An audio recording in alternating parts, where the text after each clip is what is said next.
ഒരു ദിവസം എൻ്റെ ക്ലാസ്സിലേക്ക് ഇങ്ങനെ പോകുമ്പോൾ രണ്ടാം ക്ലാസ്സിലെ ഒരു കുട്ടി വളരെ മൂഡ് ഓഫ് ആയിട്ട് ഇങ്ങനെ വിഷമിച്ച് ഇങ്ങനെ ഇരിക്കുന്നു. നല്ല സങ്കടത്തിൽ ഇങ്ങനെ തകർന്നായിട്ട് ഇങ്ങനെ ഇരിക്കുന്നു. ആ കുഞ്ഞു മോനെ ഞാൻ അടുത്തേക്ക് വിളിച്ചിട്ട് ചോദിച്ചു, എന്താണ് മോനെ, എന്താ നീ വിഷമിച്ചുകൊണ്ടിരിക്കുന്നത് ചോദിച്ചു. പറഞ്ഞു, ഉസ്താദ് എനിക്ക് പഠിക്കണമെന്നൊക്കെ ആഗ്രഹമുണ്ട്, വായിക്കാനൊക്കെ അറിയാം, എഴുതാനൊക്കെ അറിയാം ഉസ്താദെ, പക്ഷെ എന്നെ കൊണ്ട് കഴിയുന്നില്ല. ആ കുട്ടി കരയാൻ തുടങ്ങി, നന്നായിട്ട് കരയുന്നുണ്ട്, പേടിച്ചുകൊണ്ട് ഇങ്ങനെ കരയാം. ഞാൻ ചോദിച്ചു, എന്താ മോനെ നീ ഇങ്ങനെ കരഞ്ഞുകൊണ്ടിരിക്കുന്നത്?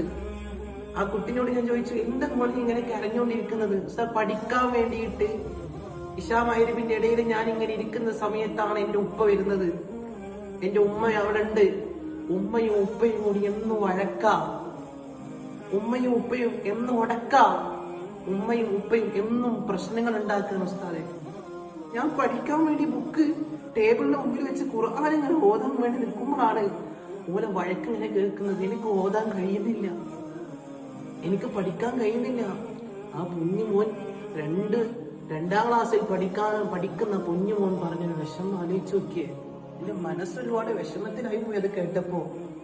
അപ്പൊ നമ്മുടെ കുടുംബ ജീവിതത്തിൽ ഭാര്യയും ഭർത്താവും ഉണ്ടാകുന്ന പ്രശ്നങ്ങൾ അതൊരിക്കലും നമ്മുടെ മക്കൾ കാണാൻ ഇടയാകരുത്.